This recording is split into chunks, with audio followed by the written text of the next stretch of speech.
This week I discovered my wife was having an affair. I still love her despite the betrayal. How do I navigate this?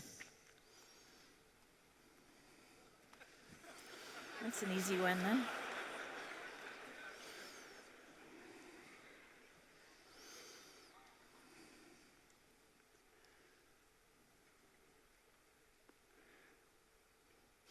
So if you came to me and as a client, say, of my clinical practice, I would help you take that question apart. This week I discovered that my wife was having an affair. So, did you discover that this week? Or were there clues and hints for a very long period of time? And I'm not suggesting that that's the case, by the way, to this particular individual. I don't know anything about the person who asked this question, and so I would also ask whoever that is not to presume that I'm speaking directly to their concerns, because I don't know that person well enough to do that. I have to provide something approximating a generic answer. In order for that to be rectified, you need to know what exactly happened here? What's the significance of this event? And that's one vicious question. Now, the person asking the question also leaps to an immediate conclusion. So there's a big problem here. My wife had an affair, question mark. What's going on? But then they provide an answer. I still love her, and what's the next part of it exactly? He wants to know how to navigate it. Right, so the answer is, I still love her, and I need to know how to navigate forward. It's like, well, I'm not so convinced of that, by the way. Are you not angry? Are you not upset, frustrated, disappointed, anxious, hurt, betrayed, traumatized? Or is there a part of you who now knows the relationship is over, and because it wasn't a very good relationship, you're thrilled because now you have the right to engage in the same sort of devious pathway to hypothetical freedom that your wife took? Because that can certainly be the case. When a bomb like that goes off in the midst of your life, everything is up for grabs. And so to immediately say, I still love her, it's like, yeah, maybe and maybe not. And if that's all you feel, well, then that in itself is definitely a problem, and also might be key to why it happened to begin with, because you appear to be the sort of person who can be stomped on pretty damn hard and not object. And like I said to the person who asked this question, I am not talking about you. I don't know anything about you, and I'm not presuming. I'm just laying out the potential landscape. What other problems do you have? How long have you been married? Is the whole damn thing a lie? Is every relationship you've ever had a lie? Are you a complete doormat? Are you blind beyond capacity? Have you married someone who's psychopathic or narcissistic? Do you have a pattern of associating with people like that? Those are all questions that are going to plague and should plague you in some real sense when something like that happens. So the first issue is, well, what the hell happened? And man, that can take 1,000 hours that should have been spent in discussion with your wife before this happened, trying to get to the bottom of it. People are often traumatized by that kind of revelation, and the reason they're traumatized is because, well, imagine you have a committed relationship with someone, so you might ask, what is the basis of the commitment? And there's a hierarchy of commitment in that some commitments are more fundamentally important than others, and those are the commitments upon which all other commitments rely. And so when you set up a household with someone and you move towards a permanent intimate relationship, and hypothetically in the direction of, let's say, having dependent children, then you're doing all that based on the presupposition that the person is faithful to you, because that's one of the defining attributes of the relationship itself. And so when that axiomatic presupposition is shattered, then everything dependent on that is now questionable. And that not only includes the present, what the hell is going on now, the future, what are we going to do, who am I with anyways, but also the past itself. because you were living, let's say, in something approximating a fool's paradise, and nothing that you thought to be the case was in fact the case. And so that's a dreadful problem. And how you cobble something like that back together is a very, very difficult problem. I would say the first thing you do is open yourself up to the admission of the magnitude of the problem. What's the problem? Who am I, anyways, that this happened to me? Who are other human beings that they could do this to each other? Right? So those are fundamental questions about the nature of social relationships themselves, or even about individual identity. Very, very unsettling questions. Someone I loved has the capacity for that magnitude of betrayal. That's a dreadful realization, not least in part because it also implies to some degree that you also have the same capacity. Dante wrote a book, the Divine, oh now I can't remember the name of the book, the Inferno.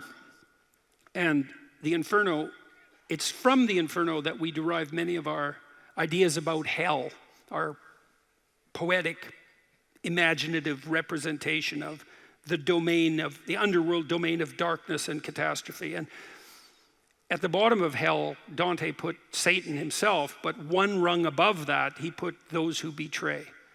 And betrayal is the inversion of trust, right? You can't betray me unless I've trusted you. And trust is the precondition for all social relations. And so to betray someone who deeply trusts you is to demolish the foundation of relationship itself. And so that's why Dante placed it way deep down in the substructure of hell. And so when betrayal occurs, then you're faced with all those problems. In a therapeutic environment, I would walk the person through their marriage. It's like, let's lay out the story and see if we can figure out where things went wrong. And I wouldn't presume to know as a therapist at all, because each person's catastrophe is very particularized and singular. And all I would be able to do in that situation is to listen to the account of the past, let's say, and to ask the person to clarify when I didn't understand, and to see if I could evoke from them a coherent and plausible causal account of the pathway to the catastrophe that was differentiated and detailed enough so that once they understood it, they would be less likely to repeat it. And that's how you recover from something like this. You recover from something like this by not being the sort of person to whom that will ever happen again. And that might be, it could be, as I alluded to earlier, that now and then people get unlucky and they partner with someone who is fundamentally and malevolently unreliable. And that's brutal if that occurs. And you might think, well, there's no people that are fundamentally and malevolently unreliable. And I would say, well, you're either naive and you better watch out because one of these adventures is coming your way, or you've been unbelievably fortunate and have just never encountered someone like that. And so I would find out from the person just exactly what it is they think they've encountered and to try to characterize that. They've certainly encountered this spirit of betrayal, no doubt about that. Have they encountered their own capacity for naive, willful blindness? Probably. All of that has to be rectified before this shattered reality can be put back together. And it has to be rectified, and that's an extraordinarily complicated problem. The answer to the problem is, how do I now move forward knowing what I know about my own capacity for blindness and the ability of others, even when trusted, to engage in deep betrayal? And that's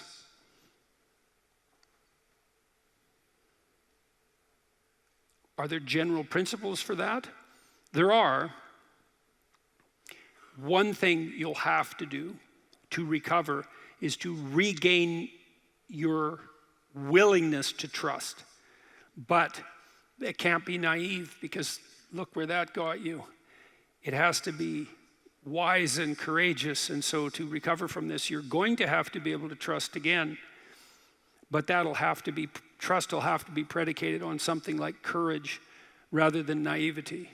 And the courage is something like the courage all wise people have when they undertake a relationship, which is something like, I know perfectly well that you're chock full of snakes, just like me. But the best pathway forward, nonetheless, is for us to extend a hand in trust to each other and see if we can build a valid and solid and sustainable and iterable relationship despite our mutual inadequacies and our proclivity for malevolence.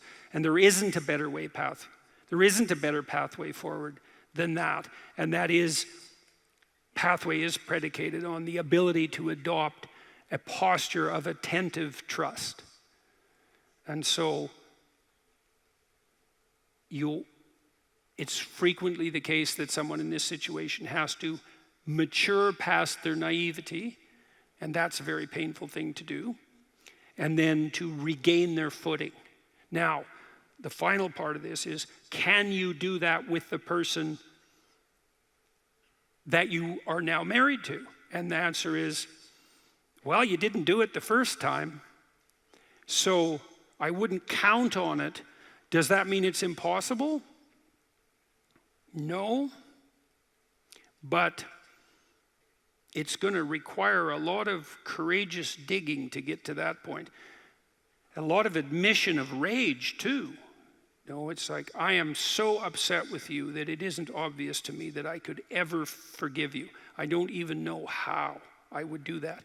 Can you help me figure that out? Well, then you have to trust the other person to convince you that they're now trustworthy. Well, maybe they can do that. And you can refer to your own resentment. One of the pathways to forgiveness is to have the person who's wronged you confess, right? And to confess is to give a detailed and compelling, accurate, differentiated, causal account of the betrayal. It's like, here's exactly what happened.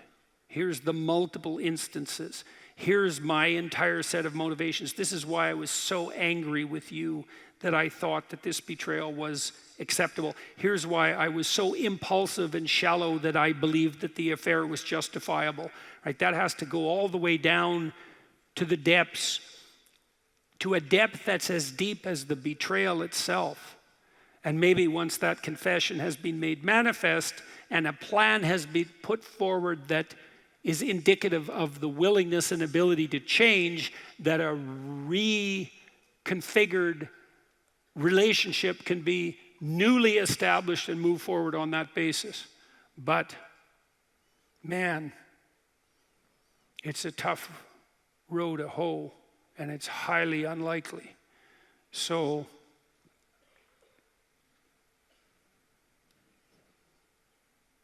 there's a rule in this book: do not hide unwanted things in the fog. Yeah, well,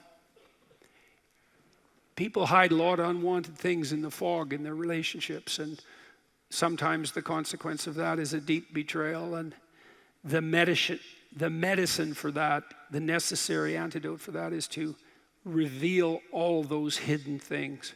And God, in a relationship that's gone spectacularly wrong, that can be 10,000 things that weren't faced in the course of the relationship. And every single one of them has to be resurrected and thought through. So, unfortunately, in some sense, that's fated as well, because once you've been hurt like that, there isn't an alternative in terms of reconstituting yourself. There isn't another option. You have to face everything that made you vulnerable in that manner to begin with. And that's a lot to face, especially all at once, especially when you've been avoiding it for maybe decades or maybe your whole life. It's rough. So good luck with it. And don't pretend. Here's a piece of advice, and as a therapist, I generally don't give people advice because that isn't the role of a therapist. Do not pretend to be better than you are in this situation, right? The fact that you're enraged, let's say, and you should be, is actually, that has to be fully admitted and worked through, because otherwise you'll reconstitute the relationship on unbelievably on shaky grounds, and some crisis will come your way that's not even very serious and blow you into bits again. So you'll be able to forgive the person if they can confess and transform deeply enough so that your rage is actually genuinely eliminated. And that's going to take a lot of effort, man, and a lot of honesty, a lot of willingness to see that you are in fact that demolished and outraged. That's a vicious pit to contemplate.